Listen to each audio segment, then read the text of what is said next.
Първо, списъците за вакциниране били спуснати за изготвяне за 2 дни. Нереално кратък срок за натоварената дейност на общо практикуващите лекари. Освен това, медиците на първа линия и личните лекари все още не са наясно с много обстоятелства около вакцинирането. За кой препарат става дума, за схемата на приложение, за страничните реакции, противопоказанията, за начина на съхранение. Или всичко това, което ще им даде увереност в успеха на вакцинирането. Нека да припомня, че всъщност, за да имаме една успешна имунизационна програма, трябва да стъпим на доверието на лекарите.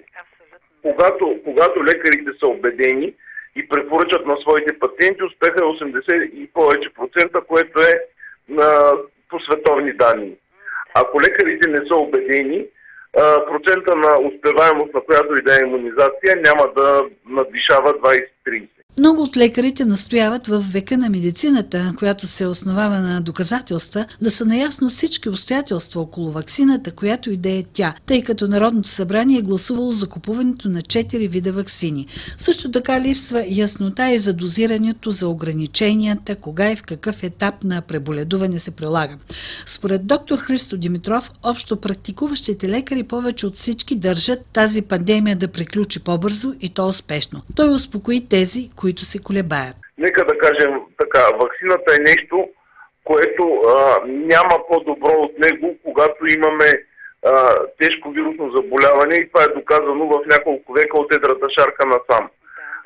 Няма ваксина, която да е причинила повече щети от болестта, която е призвана да победи, и няма ваксина, която да има такива странични ефекти, че да са опасни за обществото. Нека всички да бъдат спокойни, че каквато и да е ваксина, регистрирана в Европейския съюз и в България, тя е преминала всички изискуеми периоди на проверка, одобрение и контрол, така че да бъде в максимална степен безопасна за населението.